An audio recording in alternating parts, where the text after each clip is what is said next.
예수께서 산에서 내려오시자 큰 무리가 따라왔습니다.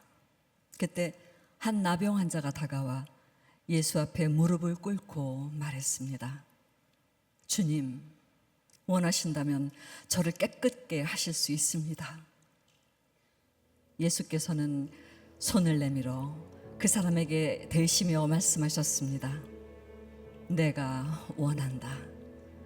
자, 깨끗하게 되어라. 그러자 곧 그의 나병이 나았습니다. 그때 예수께서 그 사람에게 말씀하셨습니다. 이 일을 누구에게도 말하지 않도록 조심하여라. 다만 가서 제사장에게 네 몸을 보이고 모세의 명령대로 예물을 드려라. 그것이 그들에게 증거가 될 것이다.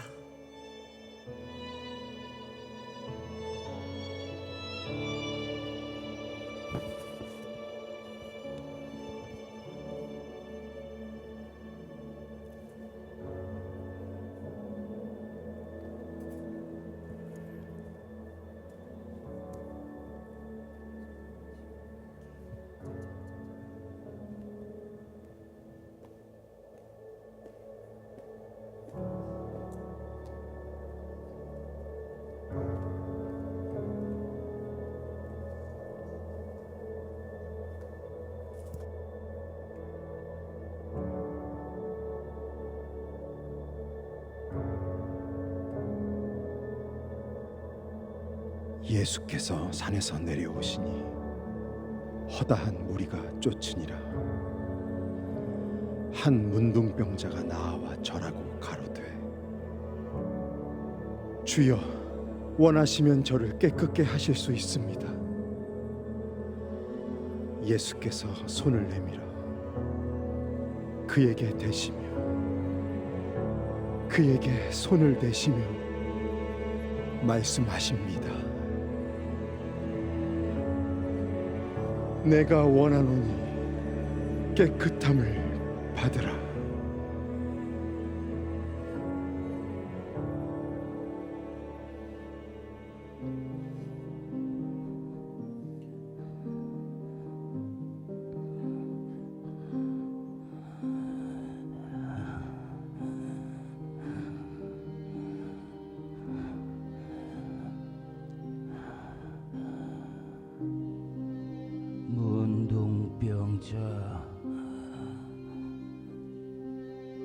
문둥병자, 나는 부정한 자이다. 나는 부정한 자이다.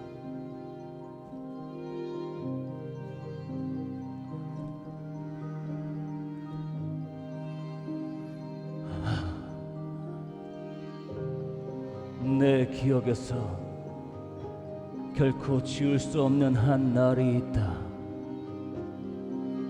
전혀 딴 세상을 살게 되리라는 청천벽력 같은 사실 앞에 마주 서야 했던 그날.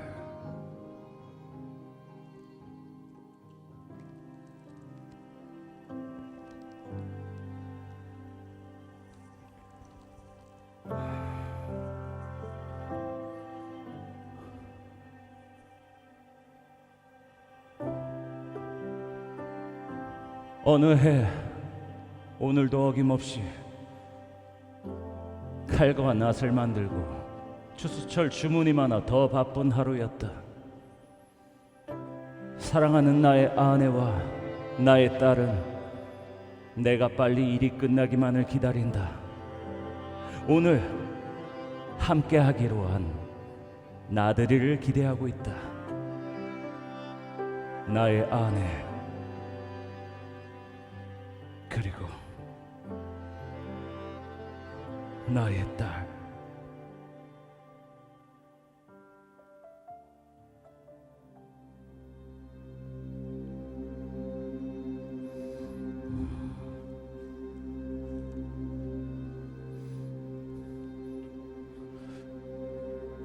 이상하다.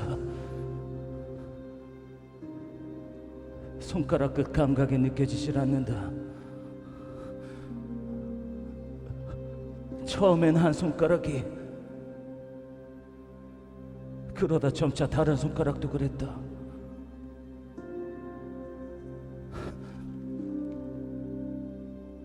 이젠 무엇을 쥐어도 거의 느껴지지 않는다. 감각이 없다. 감각이 사라졌다.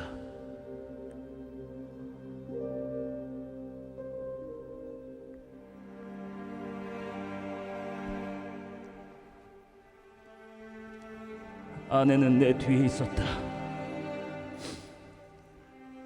아내는 이미 모든 상황을 알고 있었다.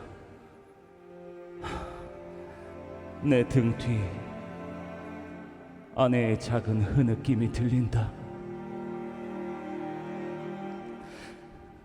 난 잠시 애써 웃어보려는 노력을 하고 고개를 돌려 아내를 보았다.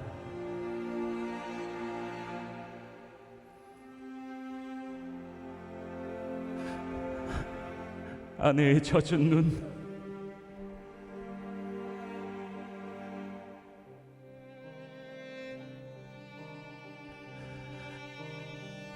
아내 옆에는 3살 난 딸아이가 서 있었다.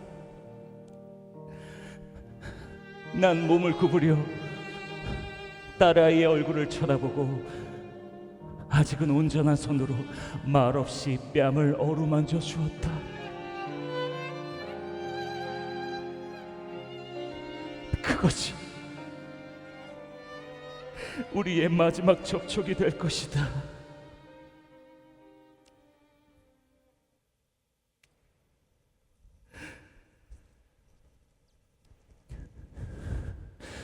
그렇게 7년이 지나도록 난 누구에게도 손을 대지 않았다. 아니, 댈 수 없었다.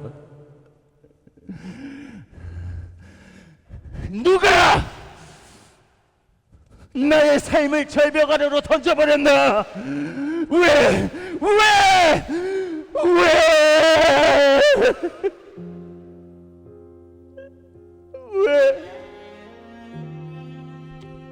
왜 이래야만 하나요?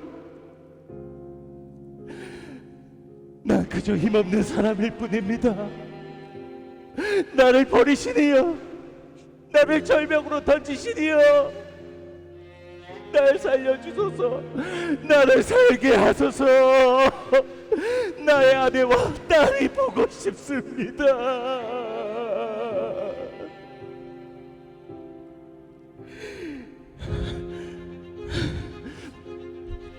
그렇게 난 도망을 쳐야 했습니다.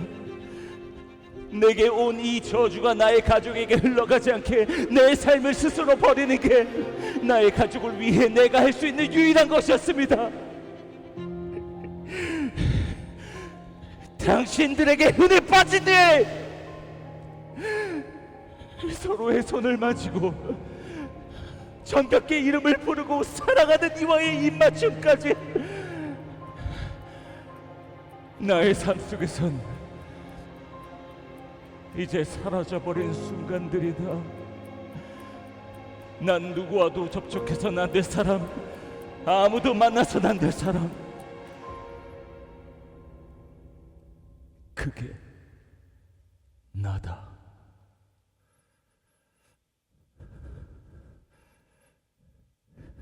그분을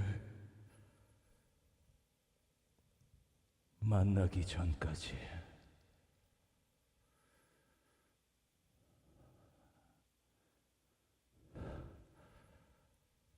어느 날 나는 자칭 하나님의 아들이라는 자에 대해 소문을 들었다. 그는 어쩌면 나의 병을 낫게 하실 수 있지 않을까? 아니야, 그럴 리 없어. 그런 허무맹랑한 소리를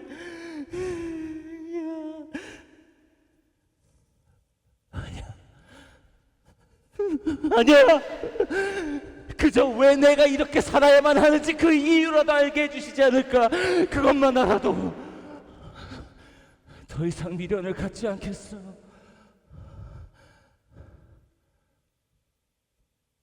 그래, 가자. 저 하나님의 아들이란 자 앞에. 그땐 그랬다. 누군지 모르지만 내 삶에 개입해 줄 그 누군가를 그토록 원망하며 애타게 찾고 또 찾았던 것 같아. 그런데 이미 나는 내 안에 또 다른 내가 그를 향해 미친 듯이 내달리는 것을 느꼈다. 이것이 도대체 무엇인가? 더 이상 거부할 수도 밀어낼 수도 없는 내 마음을 그를 향해 내달리는 또 다른 나의 모습이 이해되지 않는다. 난 그분이 산에서 내려오는 것을 보았습니다. 그분의 모습은 남자의 나 다소 가녀린 듯 부드럽고 온화했습니다. 그의 발걸음 하나하나는 온 천세를 뒤흔드는 듯 이 세상 그 어떤 권세자보다도 강하고 부드럽게 내 귀에 울리기 시작했습니다. 그의 시선과 미소는 날 향하진 않았지만 마치 내 영혼을 달래는 듯 내 마음과 생각을 꿰뚫는 것 같습니다. 수많은 사람들이 그를 뒤따르고 애워쌌지만 나는 그를 향해 나아갔습니다. 죽을 힘을 다해 그리고 살기 위해 그에게 나아갔습니다.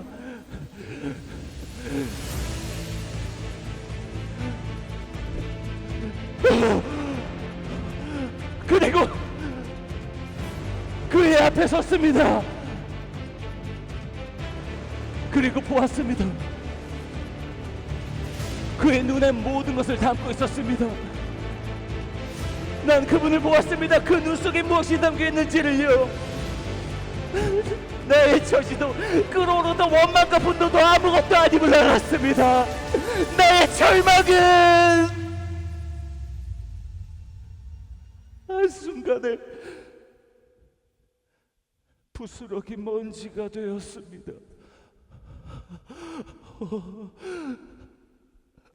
주여!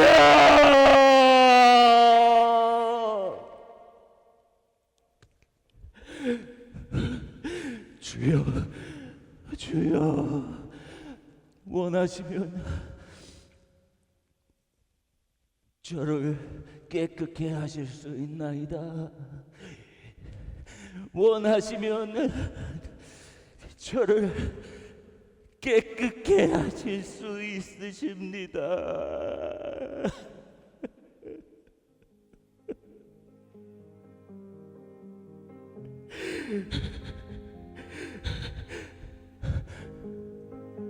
그분이 제 곁으로 오셨습니다.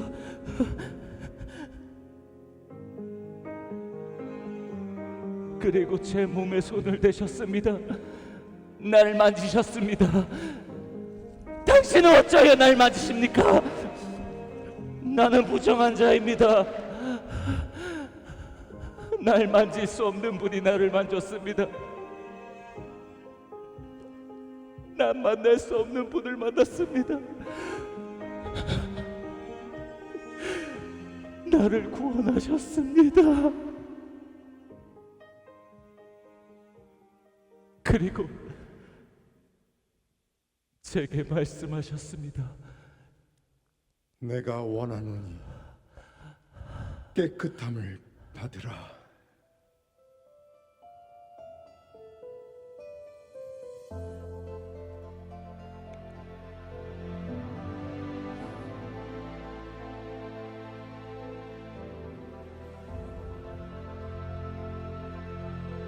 모든 세포가 내 안에서 느껴집니다. 죽어있던 모든 감각이 봄의 싹을 틔우듯 떨어져 나간 나의 살점과 손가락이 나의 눈앞에서 다시 돋아납니다.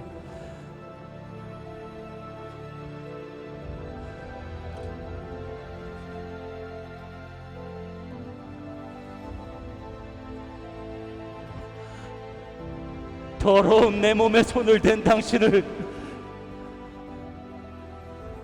난 영원히 잊지 않겠습니다. 당신은 말 한마디로도 나를 고칠 수 있었습니다. 허나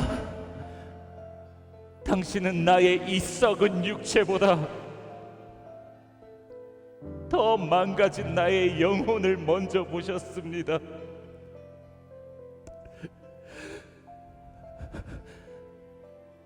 나를 고치시니요,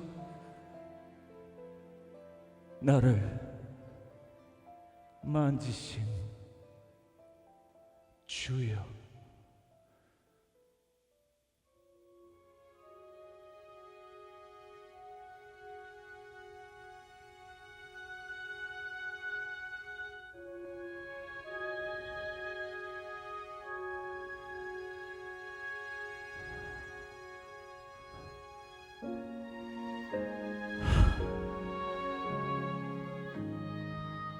난 이제 아내에게 내 몸을 보이고 딸아이와 아내를 한없이 끌어안아 줄 것입니다. 그렇습니다. 전 이제 집으로 돌아갑니다. 집으로 돌아갑니다.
네, 멋진 열연을 펼쳐주신 우리 바인팀에게 큰 박수로 다시 한번 축복하고 격려하겠습니다. 네, 그리고 이 자리에 오신 여러분 서로를 우리 환영하며 축복하며 서로 한 번 더 박수로 환영하겠습니다. 잘 오셨습니다. 잘 오셨습니다. 잘 오셨습니다. 네. 오늘 참 너무 기대가 되고 너무 좋은 날입니다. 왜냐하면 오늘 여러분에게 아주 소중한 분을 소개시켜 드릴 것이기 때문에 그렇습니다. 여러분, 누군가를 만난다는 것은요 굉장한 축복인 것 같아요. 여러분의 인생 가운데 만났던 사람 중에서 가장 복된 만남이다 라고 생각하시는 사람 있으세요? 혹시 그 사람이 지금 옆에 있는 사람이라면 여러분 정말로 축복받는 사람입니다. 그런 분들이 계시다면 옆에 있는 분에게 한번 고백해 주세요. 바로 당신이에요. 제가 자녀들을 위해서 또 아이들을 위해서 기도할 때 꼭 기도하는 것이 바로 만남의 축복을 위해서 기도합니다. 우리에게 만남만큼 소중한 것이 없기 때문에 누군가를 만나면 그 사람은 나에게 영향력을 주고 나의 삶의 변화를 가져다 주죠. 그래서 누군가를 만난다는 것은 굉장한 축복입니다. 여러분 만나고 싶은 분 혹시 있으세요? 누구를 여러분 소개받으시면 좀 행복하실 것 같으세요? BTS. 죄송합니다. 제가 거기는 안 될 것 같아요. 보니까 워렌 버핏이 오찬을 경매하잖아요. 이제 올해가 마지막이라고 하는데 지난 기록 56억 원의 경매가 혹시 기록이 깨질까 사람들의 관심이 주목되고 있습니다. 여러분 누군가를 만난다는 것은 그만한 가치를 가진다는 것이죠. 내 인생 가운데 궁금하고 뭔가 물어볼 만한 그러한 일들이 있을 때 지금 내가 바로 핸드폰을 열어서 그 사람과 통화할 수 있다면, 그냥 한 번의 만남으로 그치는 것이 아니라 내 삶의 지속적인 관계를 맺는다면, 아주 좋은 사람, 아주 멋진 사람과 그러한 관계를 맺는다면 여러분 그건 엄청난 축복일 것입니다. 근데 제가 오늘 여러분에게 소개시켜 드릴 분이 바로 그런 분이세요. 너무 좋은 분이세요. 그리고 왜 여러분에게 소개시켜 드리냐면 그분이 여러분을 꼭 만나고 싶다고 저한테 소개시켜 달라고 했거든요.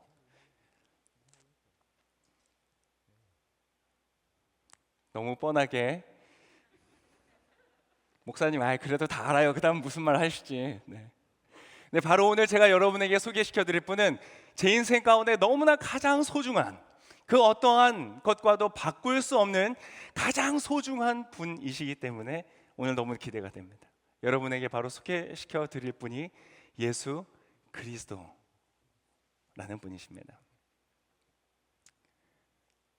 여러분, 그분을 오늘 소개시켜 드릴 텐데 오늘 만나시기를 바랍니다.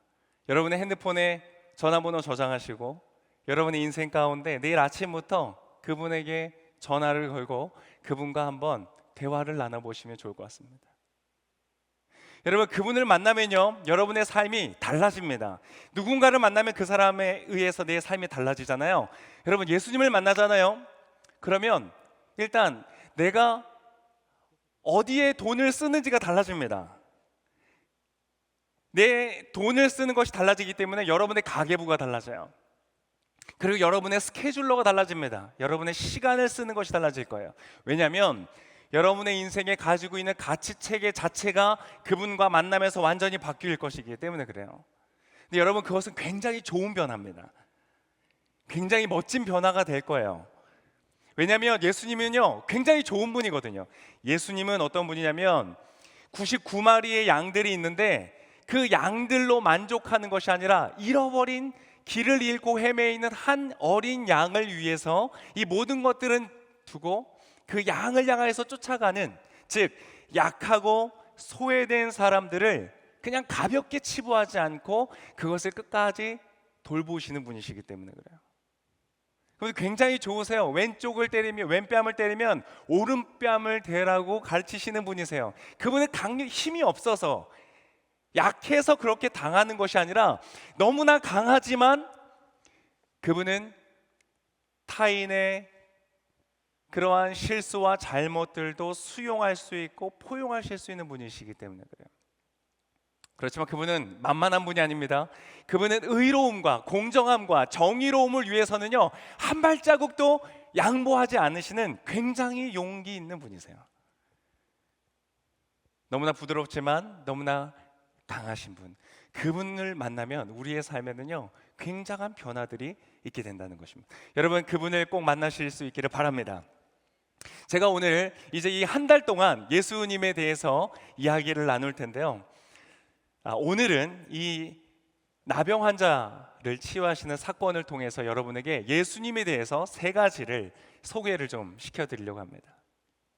우리 예수님은 어떤 분이시냐면요, 첫 번째, 바로 기적을 이루는 분이시다라는 겁니다. 자, 어떤 분들에게는요 이 포인트 자체가, 이 시작점 자체가 너무 어려우실 수 있어요. 기적, 아니 목사님 21세기를 살아가는 우리가 기적을 말한다는 거, 정말 사실 좀 망설여져요. 어떤 분들한테는 시작부터, 처음 1번부터 좀 이렇게 부드럽게 조용히 잘 이렇게 얘기해서 나중에 사실은 그분은 기적도 일으키죠, 이렇게 하면 좀 모르겠지만 초반부터 받아들이기 어려운, 기적을 이루는 분이다. 근데 여러분, 이것이 중요한 이유는요, 만약 그분이 기적을 이루는 분이 아니라면요 사실 이 자리에서 이렇게 소개할 필요까지는 없는 겁니다. 누군가 여러분에게 아주 편안하게 소개할 수 있게, 3대 성인 중에 한 분입니다. 아주 훌륭한 가르침을 주셨고요, 그분은 인품이 너무 좋으시고 정말 본받을 만한 훌륭한 인간이십니다 라고 한다면 여러분, 그것은 절반의 진실일 뿐입니다. 절반의 진실로 여러분을 속이고 싶지는 않습니다. 그렇게 시작하면 뭔가 좀 더 스무스할 것 같긴 하지만, 근데 여러분, 만약 그분이 그냥 순수한 인간이라면, 기적이라는 것이 없다면 여러분, 이곳은 어떤 학교나 강당은 될 수 있지만 교회는 될 수 없습니다.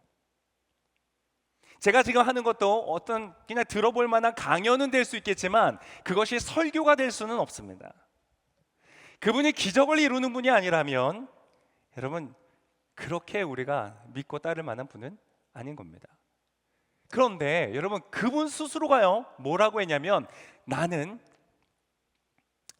기적을 이루는 사람이라고 스스로 소개했기 때문에 그래요.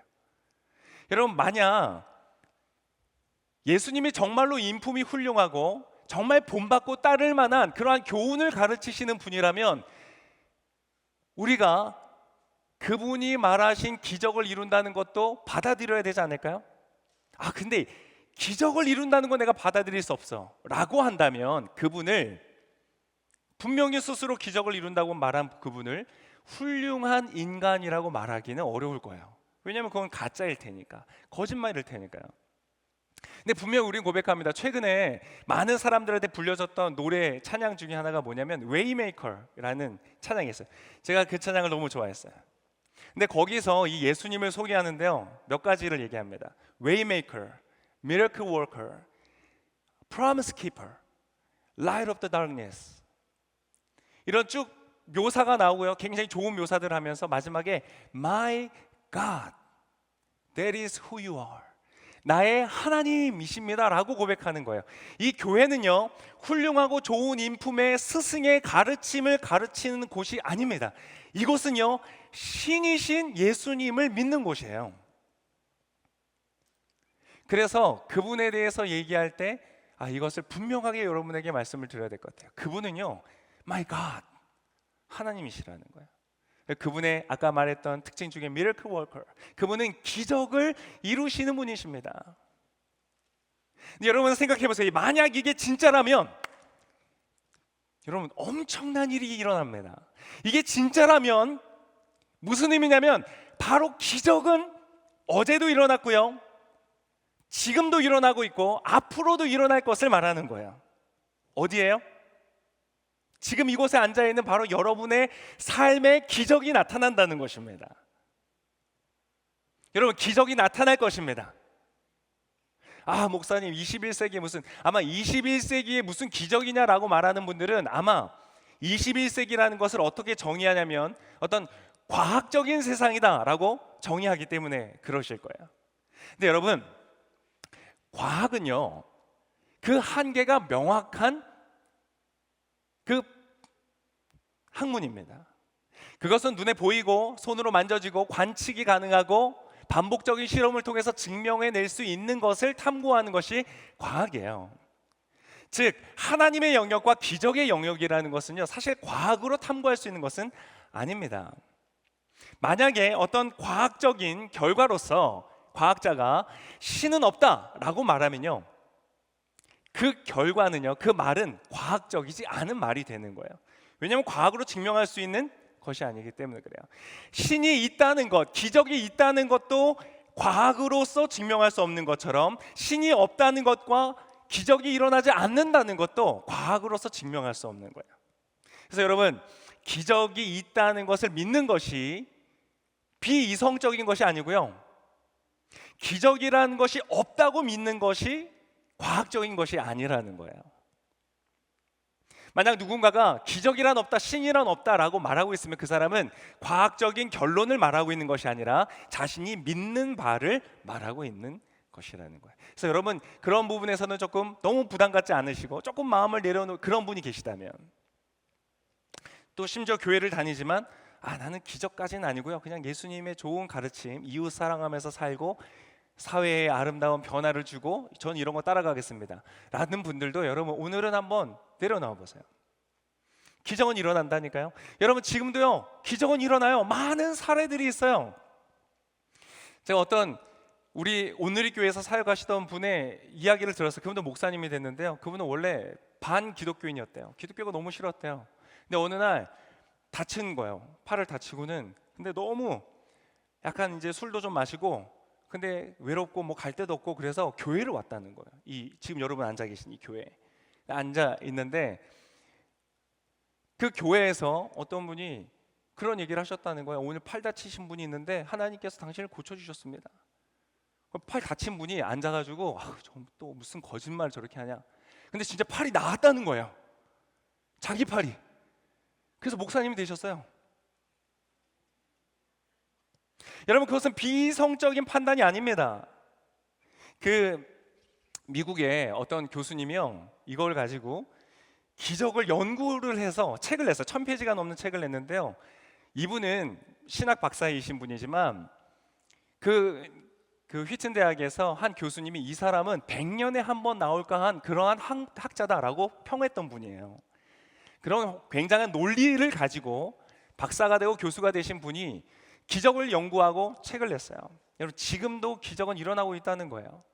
시각 장애인이 고쳐진 것만 350건 이상이 보고가 됐어요. 그리고 수많은 기적들이 보고가 됐는데요. 그것을 인증한 사람, 이건 진짜 기적이다, 이거는 과학적으로 설명이 안 된다라고 인증한 사람들이 의사고 박사고 교수들인 거예요. 그러한 사례들이 지금도 나타나고 있다는 것이에요. 제가 찾아보니까요, 또 어떤 분이 있냐면, 그리고 그 기록 중에 보면은 케임브리지 그 대학교의 교수인 분이요, 스스로 자기가 다쳐서 마비되었던 다리가 기도를 통해서 고쳐졌다는 것을 증언하는 내용들도 있어요. 여러분, 기적을 믿는 사람들은 약간 허황된 이야기를 좋아하는 그러한 사람들이 아닙니다. 약간 그 인문학 계열 쪽에 있는 사람들이 아니에요. 죄송합니다, 인문학 계열. 무시하는 거 아닙니다.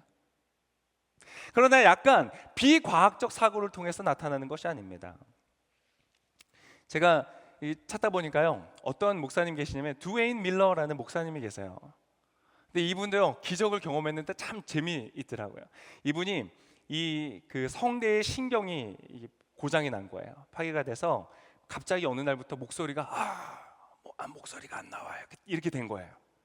그러니까 숨 쉬는 것도 어렵고, 그렇게 되니까 이분이 설교를 더 이상 할 수 없어서 목회를 사임을 하고, 그래도 생활을 해야 되니까 경제 활동을 위해서 다른 직업들을 알아봤는데 얼마 못 버티고 잘리는 거예요. 왜냐하면 말을 제대로 못하니까. 얼마나 여러분 속상했겠습니까? 근데 이분의 아마 이 상황이 조금 특별했나 봐요. 이 이비인후과 전문의가 63명 이상이 진찰을 했대요. 그리고 스위스에서 열린 그 이비인후과 전문의들이 모이는 심포지엄에서 정밀 관찰을 하고 그것을 함께 그렇게 연구를 했다는 거예요. 근데 결과가 뭐였냐면 이 병은 낫지 않는다, 나을 수 없는 병이라고 결론이 내린 거예요.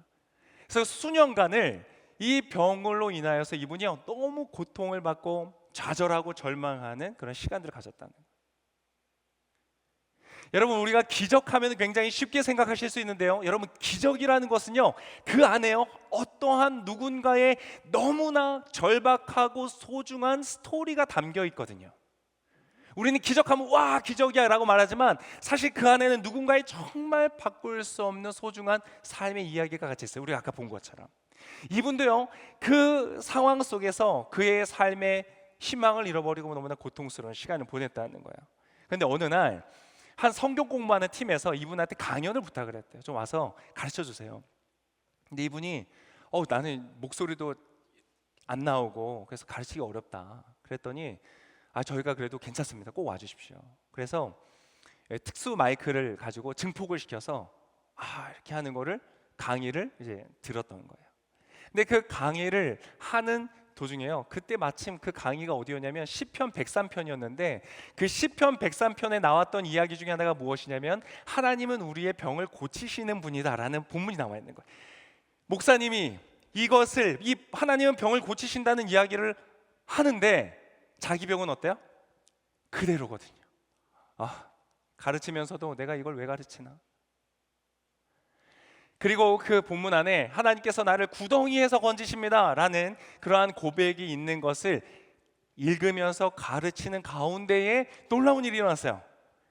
뭐냐면 갑자기 그 사람의 목소리가 돌아오기 시작한 거예요. 그것을 가르치다가 자기 스스로 놀란 거예요. 갑자기 목소리가 돌아오기 시작하니까 갑자기 놀랐고 눈물이 나고 앞에 앉아있던 사모님, 그 와이프는 울음을 터뜨리고 사람들이 박수를 치고 환호하는 것이 그 강연에 다 녹음이 된 거예요. 그래서 여러분, 지금 유튜브를 들어가시면 그 강연을 들으실 수 있습니다. 여러분 그 사람은요 절대 이것은 나을 수 없는 병입니다. 근데 병원에 갔더니요 깨끗하게 사라졌다는 거예요. 그럼 말이 안 된다는 거예요. 이것은 그냥 나을 수도 있겠지만 흔적도 없이 사라지는 것은 말이 안 된다. 의사들이 이것은 기적이라고 이야기를 했어요.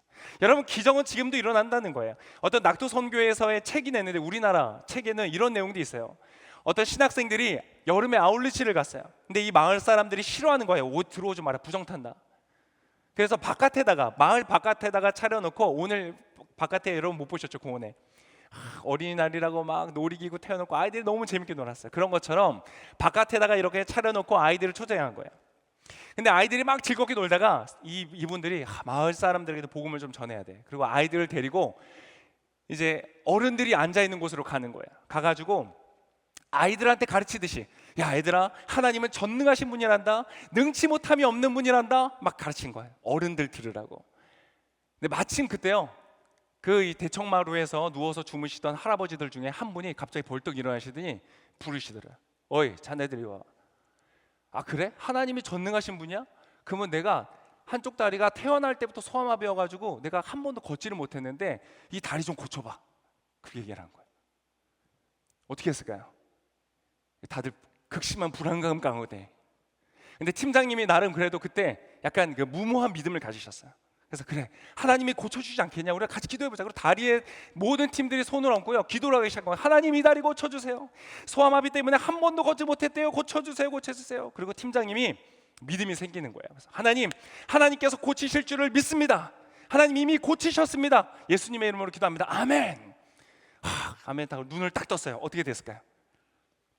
할아버지가 호통을 치시는 거예요. 야, 그 다리가 아니라 이 다리야.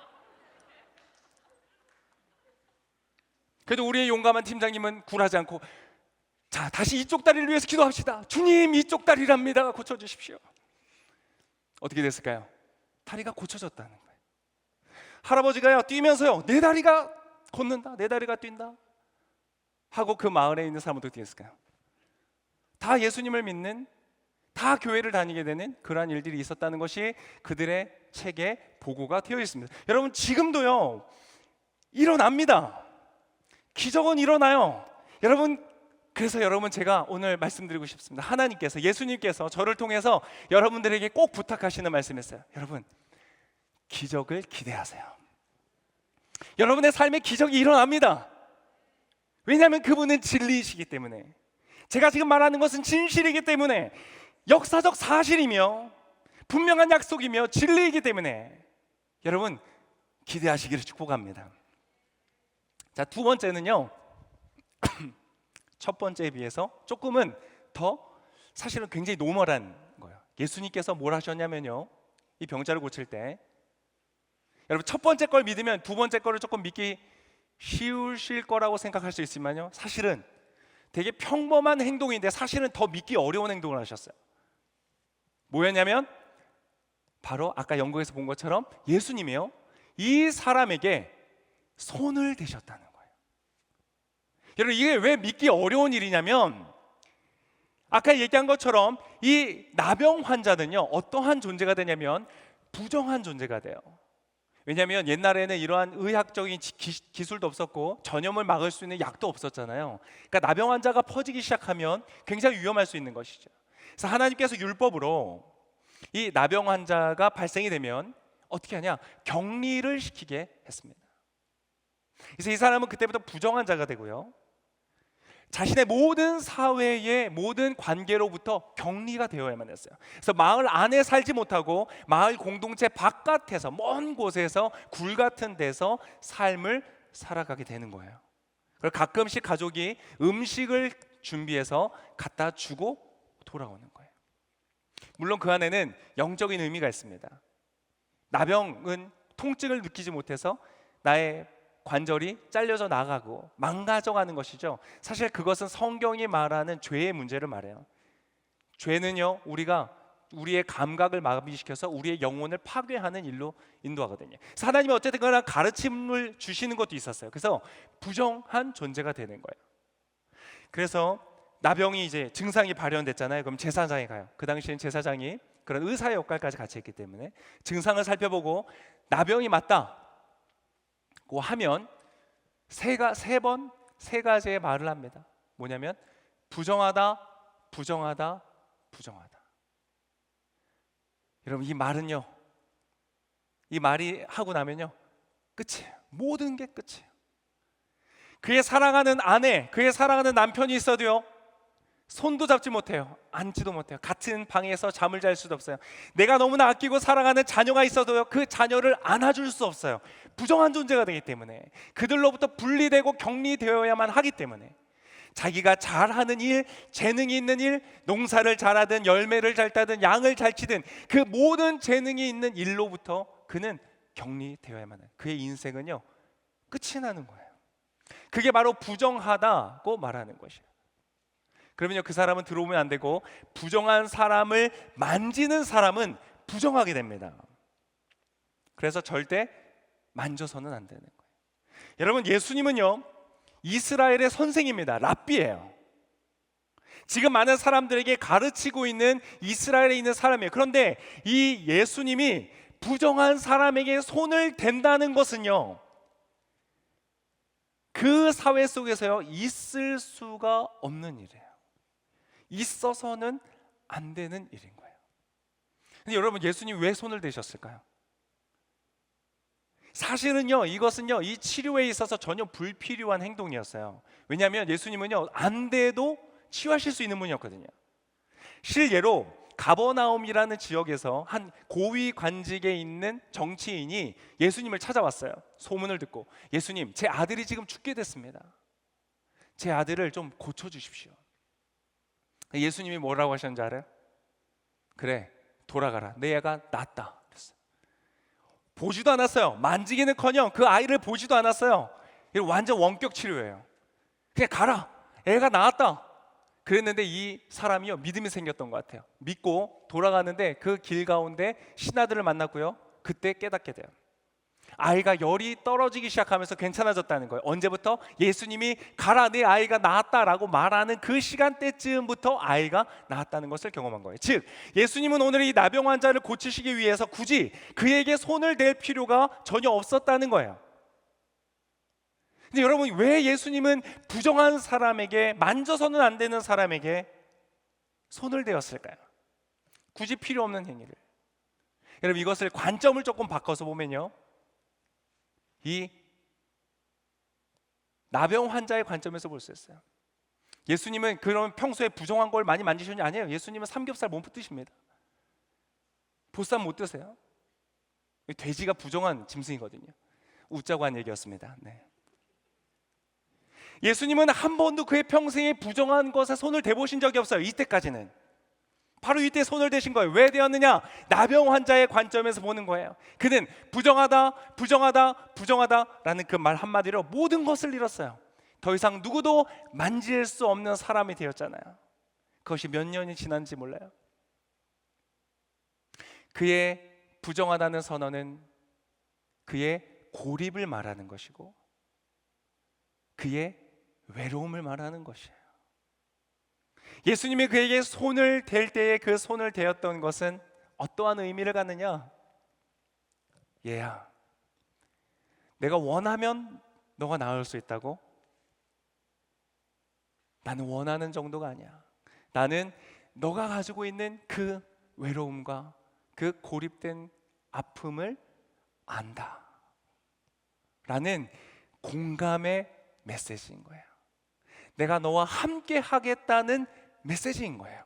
이 사람이 부정하다, 부정하다, 부정하다라는 소리를 들은 이후로 어느 누구에게서도 받을 수 없었던 공감과 위로와 연대를 그 자리에서 경험했던 거예요.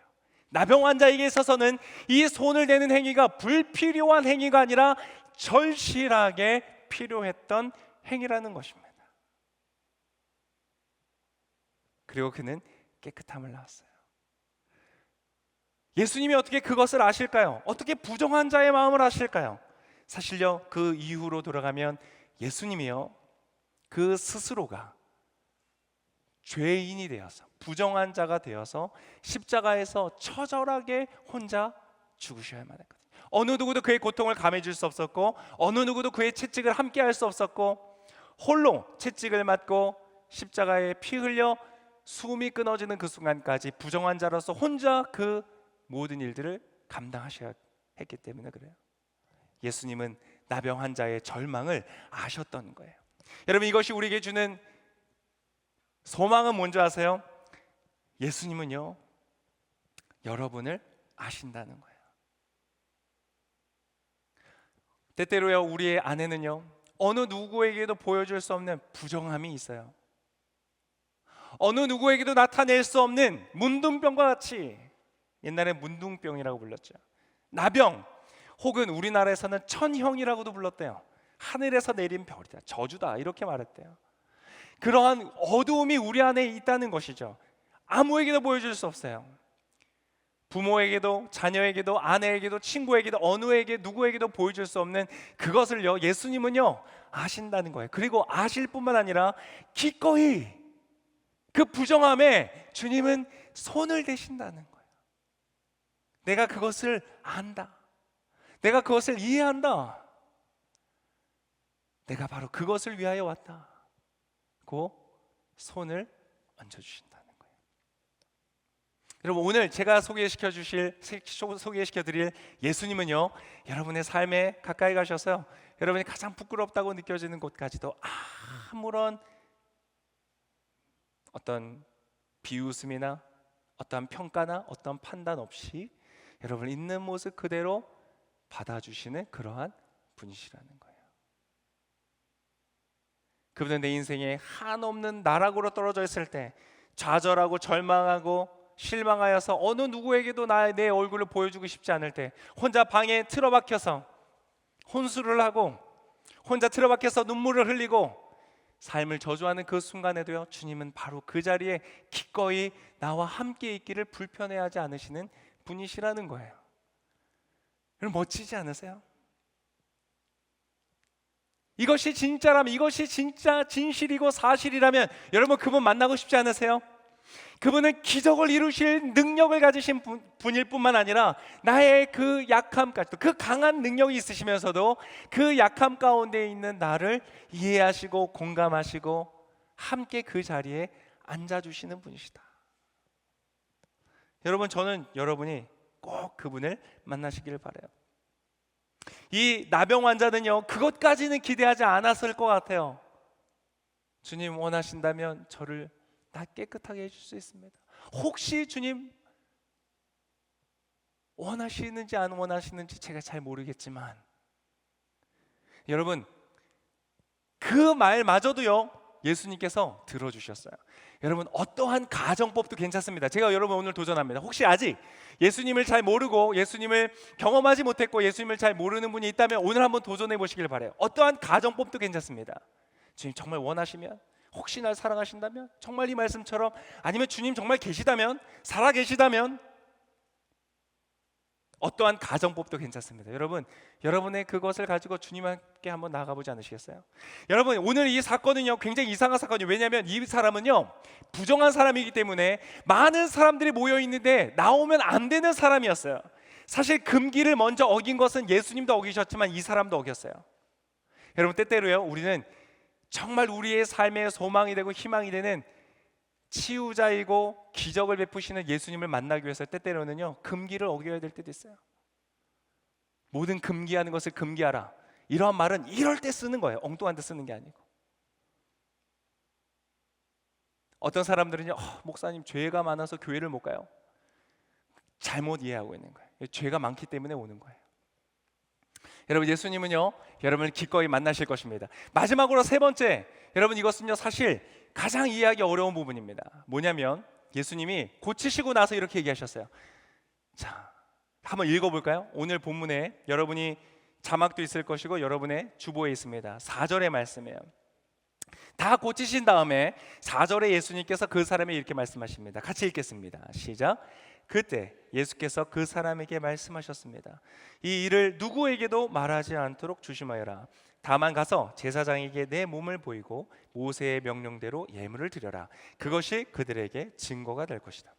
여러분, 이상한 거예요. 이 일을 어떻게 하라고요? 아무에게도 말하지 마라. 너무 이해가 안 되는 거예요. 왜? 왜 비밀로 해요? 예수님은요 이 땅에 오셨어요. 왜? 목적을 가지고 내가 하나님의 아들이다, 내가 너희를 위해서 왔다, 내가 너희를 치유할 것이다, 회복시키실 것이다, 그렇게 하시려고 오셨거든요. 그럼 여러분 지금 나병이 고쳐졌어요. 기적이 일어났어요. 그럼 어떻게 해야 돼요? 저 같으면 막 셀카 찍고 같이 찍고 막 인스타그램 올리고 고쳤다, 야 간증해라, 다 녹화해가지고 올릴 것 같아요. 여러분 예수님은요 전혀 뜻밖의 아무에게도 말하지 말라고 했어요. 여러분 여기에서 우리가 볼 수 있는 것 첫 번째 뭐냐면, 예수님은 일단 자신의 이름의 영광을 위해서 이 일을 하지 않으신다는 거예요. 나를 높이려고, 나를 드러내기 위해서 하시는 일이 아니라는 거예요. 도대체 예수님 왜 이렇게 하셨을까? 저는 이걸 발견했어요. 오히려 아무에게도 말하지 않는 것이 예수님이 진리이신 것을 더욱더 선명하게 증거하는구나 라는 것을 깨달았어요.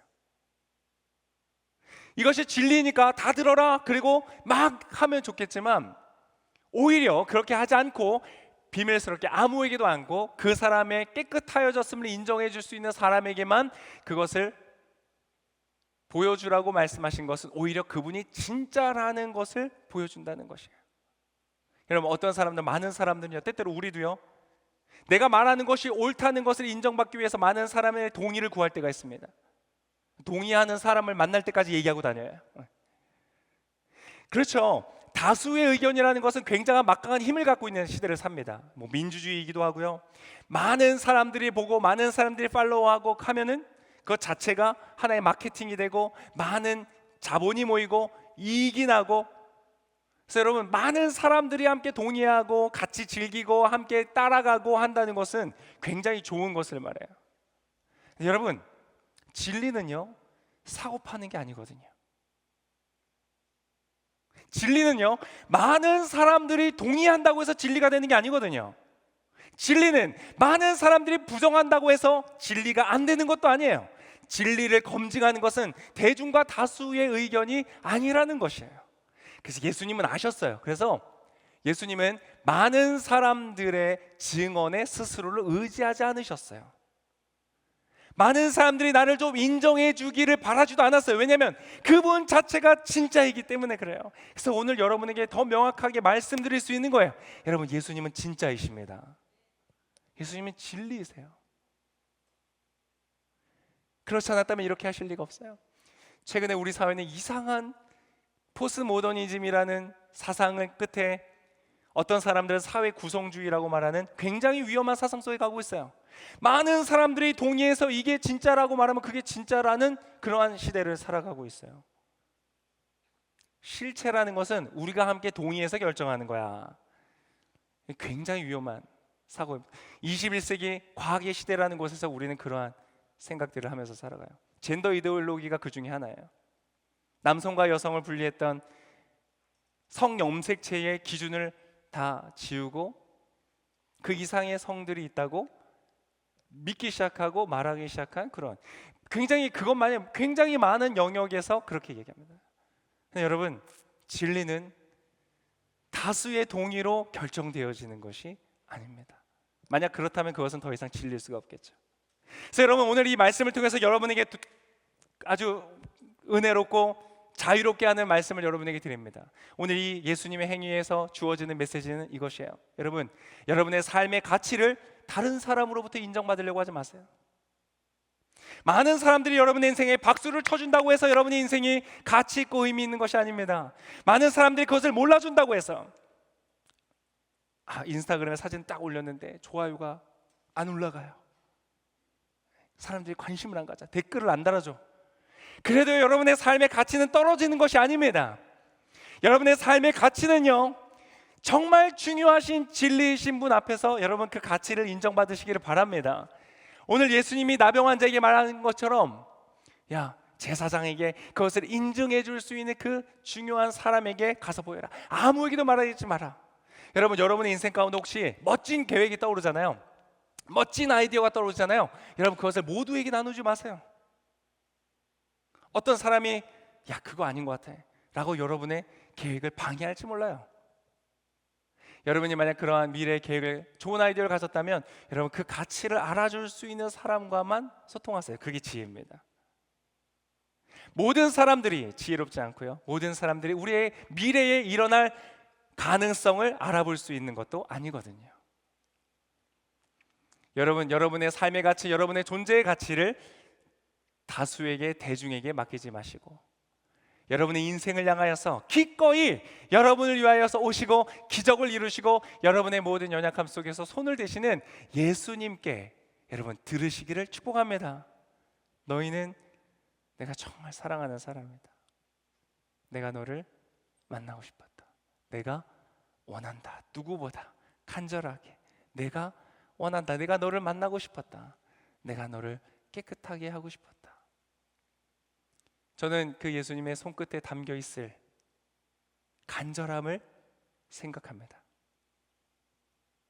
나병 환자도 간절했겠죠. 좀 치유됐으면 좋겠다. 회복됐으면 좋겠다. 여러분, 예수님의 손끝에 닿는 그 예수님의 마음은 어땠을까요? 당신이 창조하신 너무나 소중하고 아름다운 당신의 형상을 닮은 아름다운 인간. 그러나 망가져버리고 깨어져버린 나병 때문에만 고립이 되나요? 아니에요. 이 시대에도 너무나 많은 사람들이 고립되어지고 외로움을 느끼고 어느 누구에도 나눌 수 없는 그러한 절망 속에 있기도 하잖아요. 망가져버린 이 세상 속에 얼마나 그 당신의 형상으로 빚으신 그 작품을 회복시키기를 원하셨을까? 어쩌면 나병 환자 스스로가 낫기를 원했던 것보다 주님이 그를 고쳐주시기 원하시는 마음이 컸을 거라고 생각합니다. 그렇기 때문에 예수님은 이 땅에 오신 것이죠. 손을 대어 치료하시기 위해서. 오늘 그 예수님을 이런 만나시기를 축복합니다. 이 시간 우리 같이 한번 기도하면 좋겠는데요. 기도는 오늘 꼭 여러분 눈을 감고 손을 모으는 것이 기도는 아닙니다. 그렇게 하셔도 되고 안 하셔도 됩니다. 기도라는 것은 여러분 오늘 나병 환자가 예수님을 향하여서 나아갔던 그 마음입니다. 주님 원하시면 저를 깨끗하게 하실 수 있습니다. 여러분 그렇게 예수님께 가는 거예요. 여러분 한번 가보지 않으시겠어요? 그분은 진리세요. 그분을 만나면 너무 좋아요. 기적이 일어나요. 기적이 일어나는 것뿐만 아니라 내가 생각했던 기적, 내가 원했던 그거 깨끗하게 되는 것, 그 이상의 것을 하세요. 왜냐하면 성경에 뭐라고 되어 있냐면요, 제가 성경 한 구절 읽어드릴게요. 에베소서 3장 20절에 뭐라고 되어 있냐면 우리 안에서 역사하시는 능력을 따라 기적을 이루시는 능력, 병을 고치시는 능력, 생명을 주시는 능력, 소망과 희망과 열망과 삶의 의욕과 모든 것들을 회복시키시는 능력, 그 능력을 따라 뭐라고 하냐면 우리가 구하고 생각하는 모든 것보다 훨씬 더 넘치도록 하실 수 있는 분에게 여러분은 기도하는 거예요. 여러분의 인생에 여러분의 기대하는 것보다 훨씬 더 멋진 일을 이루신 그 예수님을 그냥 불러보시기를 바랍니다. 저도 경험했어요. 제 삶에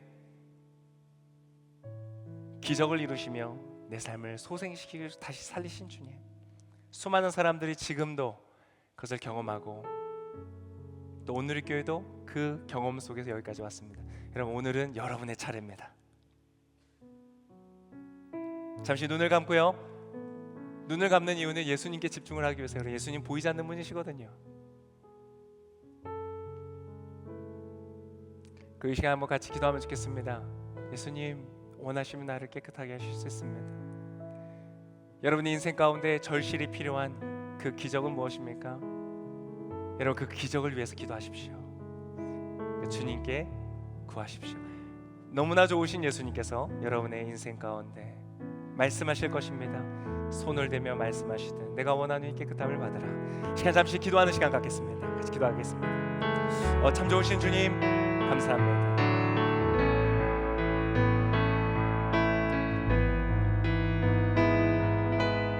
주님 너무나 멋진 좋으신 분이십니다. 그리고 주님은 진짜이십니다. 기적을 이루시는 분이십니다. 우리가 구하고 생각하는 것보다 넘치도록, 훨씬 더 넘치도록 하실 분. 왜냐하면 그만큼 나를 사랑하시기 때문에 내 삶에 개입하시고 내 삶에 찾아오시는 분이시기에, 하늘의 영광을 버리고 이 땅에 오신 것처럼 주님은 내 삶을 향하여서 다가오시기 때문에, 나병 환자는 자신이 예수님께 나아간다고 생각했지만 예수님께서 나병 환자를 찾아오셨기에 가능했습니다. 주님 나를 위하여 이 땅에 오셨기 때문에, 찾아오셨기 때문에 나도 예수님께 나아갑니다. 주님, 이 시간 주의 이름을 부르며 기도하는 모든 사람들이 오늘 그 예수님을 만나게 하여 주십시오. 손을 대며 내가 원한다, 내가 원한다, 내가 너를 원한다, 내가 너와 함께하기를 원한다, 내가 너를 회복시키기를 원한다, 내가 원하니 깨끗함을 받으라 말씀하시는 주의 놀라운 터치와 손길을 경험케 하여 주옵소서. 주님 감사합니다. 주님 감사합니다. 주님, 기도하는 모든 사람들의 삶에 놀랍고 아름다운 성령으로 역사하시고 축복하시며 임재하여 주옵소서. 감사합니다. 여러분, 기도의 제목이 있는 분들마다, 주님께 원하는 기적이 있는 분들마다 여러분 가슴에 손을 얹고요, 이 시간 여러분을 위해서 잠시 기도해 드리기를 원합니다. 교회 처음 오신 분들도 괜찮습니다. 이미 예수님 여러분을 아시거든요. 그리고 여러분 사랑하시거든요. 손을 한번 얹으셔도 좋습니다. 혹시나 주님, 혹시나 정말 이 말이 진짜일까?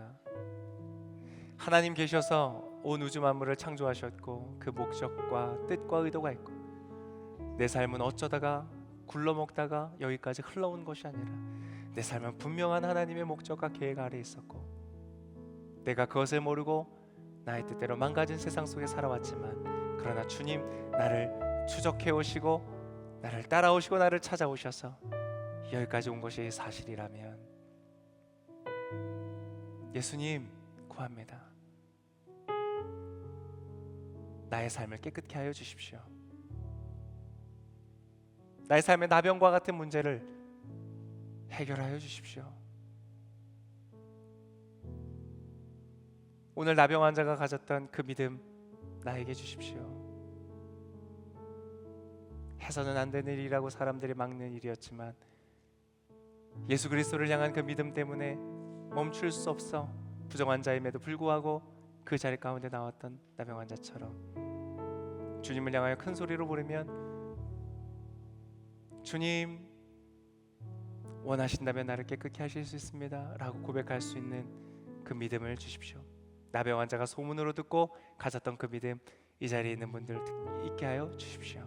그리고 오늘 우리 가운데 분명히 주님 약속하신 것처럼 기적을 이루시는 예수님의 역사가 나타나게 하여 주옵소서. 주님, 이 시간 기적을 베풀어 주시옵소서. 주님, 병으로 고통하며 기도하는 사람들이 있습니까? 하나님, 그 병을 깨끗하게 치유하여 주십시오. 하나님, 내면의 병으로 인하여서 외로움과 고립감과 절망감 속에 있는 사람들이 있습니까? 아버지, 그 소망을 회복시켜 주십시오. 주님 약속하신 것처럼 기적을 이루어 주십시오. 관계의 문제로 어려워하는 가운데 있습니까? 주님, 그 관계를 치유하여 주십시오. 관계를 향하여 내가 바른 기대를 하며 그 관계를 바른 태도로 대하며 그 관계를 건강하게 세워가는 놀라운 영적인 변화가 있게 하여 주십시오. 주님, 이 시간 간절한 기도의 제목을 가지고 주님 앞에 나아가는 사람마다, 하나님, 오늘 나병 환자 경험한 것 같은 놀랍고 아름다운 기적의 역사를 경험케 하여 주시옵소서. 주님 감사합니다. 주님께서 기적을 이루셨습니다. 예수님께서 과거에 기적을 이루신 것처럼, 그리고 지금도 누군가에게 이루시는 것처럼 주님 나의 삶에도 이루셨습니다. 예수님, 나의 삶을 통하여 홀로 영광 받아 주십시오. 주님, 나의 삶을 통하여서 하나님의 멋진 뜻을 이루어 주십시오. 감사합니다. 나를 주의 자녀로 삼아주시고 나를 주님의 일꾼으로 불러주시고 동역하여 주시는 주님께 감사와 찬송을 드립니다. 주님, 나의 모든 삶의 여정을 통하여서 홀로 영광 받아 주시옵소서. 그렇게 가시고 인도하여 주실, 평생토록 나와 동행하여 주실 주님께 감사와 찬송을 드리며 이 모든 말씀을 지금도 살아 역사하시는 기적을 이루시며 부정한 곳에서 손을 대시며 우리의 삶에 우리가 기대하지 못했던 놀라운 역사를 이루시는 우리 귀하신 예수님의 이름으로 감사하며 기도드립니다. 아멘. 아멘. 지금도 기적을 이루시는 우리 주님께 감사와 영광의 박수 한번 올려드리면 좋겠습니다. 오늘 예배 가운데 이렇게 함께 할 수 있어서 참 좋습니다. 오늘 메시지를 통해서 하나님의 주시는 음성이 있었는지 궁금합니다. 예배를 통해서 은혜가 있으셨다면 이 영상을 또 아는 지인들에게 추천해 주시고 보내어 주시고 권면해 주시면 좋을 것 같습니다. 하나님께서 또 그 사람들에게 맞는 음성으로 말씀하시고 역사하실 거라고 기대가 됩니다. 네, 여러분 한 주간 동안 정말 주의 은혜 안에서 승리하시고 강건하시기를 축복합니다. 감사합니다.